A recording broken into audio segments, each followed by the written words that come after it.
सम्राट अशोक का इतिहास। भारत का इतिहास महान शासकों से भरा पड़ा है। चंद्रगुप्त, अकबर, महाराणा प्रताप, शिवाजी, ये नाम हम सब ने सुने हैं।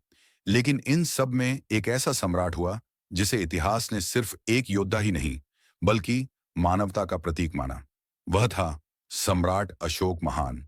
आज की इस वीडियो में हम जानेंगे अशोक का जन्म, उसका शासन, कलिंग युद्ध, उसका हृदय परिवर्तन और बौद्ध धर्म के प्रचार तक की पूरी कहानी। तो वीडियो को अंत तक जरूर देखिएगा। प्रारंभिक जीवन। अशोक का जन्म 304 ईसा पूर्व पाटलिपुत्र में हुआ। वह मौर्य वंश का तीसरा शासक था।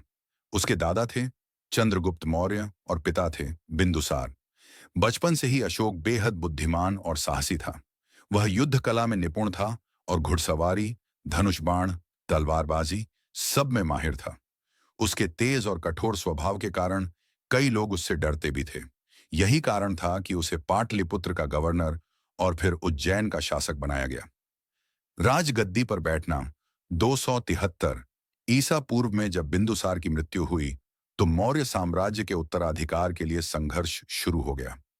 अशोक ने अपने भाइयों को पराजित किया और 279 ईसा पूर्व में मौर्य साम्राज्य का शासक बना।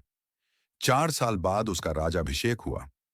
उस समय मौर्य साम्राज्य लगभग पूरे भारत में फैला हुआ था, पश्चिम से अफगानिस्तान तक और दक्षिण में गोदावरी नदी तक। कलिंग युद्ध। अब आता है इतिहास का सबसे महत्वपूर्ण अध्याय, कलिंग का युद्ध। कलिंग यानी आज का ओडिशा मौर्य साम्राज्य के अधीन नहीं था।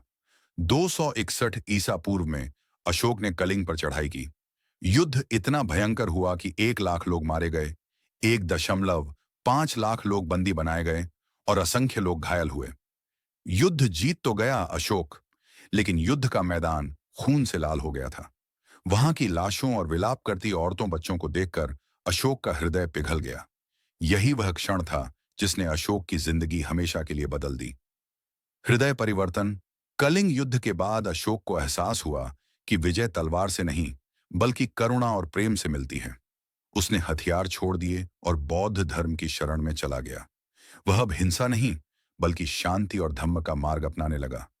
यहीं से शुरू हुआ अशोक महान बनने का सफर। बौद्ध धर्म का प्रचार। अशोक ने बौद्ध धर्म को अपनाकर पूरे साम्राज्य में उसका प्रचार प्रसार शुरू किया। उसने शिलालेखों और स्तंभों के माध्यम से जनता को संदेश दिया, अहिंसा अपनाओ, सभी जीवों से दया करो, सत्य बोलो, भाईचारा बनाए रखो। उसके शिलालेख प्राकृत भाषा और ब्राह्मी लिपि में लिखे गए। उसने अपने पुत्र महेंद्र और पुत्री संघमित्रा को श्रीलंका भेजा, जहां उन्होंने बौद्ध धर्म का प्रचार किया। इससे बौद्ध धर्म पूरे एशिया में फैल गया। श्रीलंका, नेपाल, तिब्बत, बर्मा, थाईलैंड और यहां तक कि चीन और जापान तक। अशोक का शासन और जन कल्याण। अशोक ने अपने शासन में प्रजा के लिए कई कार्य किए। सड़कें और पेड़ लगवाए, कुएं और धर्मशालाएं बनवाईं, अस्पताल और औषधालय बनाए, जानवरों तक के लिए इलाज की व्यवस्था की। वह हर धर्म और संप्रदाय का सम्मान करता था। उसने अपने आप को देवा नाम प्रिय, देवताओं का प्रिय और प्रियदर्शी, सुंदर दृष्टि वाला कहलवाया। अंतिम समय। अशोक ने करीब 40 वर्षों तक शासन किया। उसकी मृत्यु 232 ईसा पूर्व में हुई।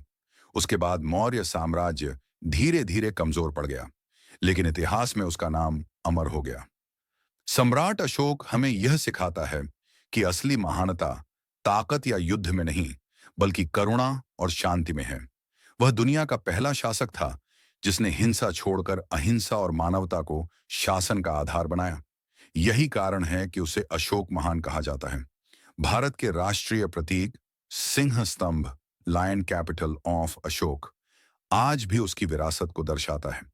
अशोक सचमुच ऐसा राजा था जिसने राजा से रक्षक बनने की यात्रा तय की।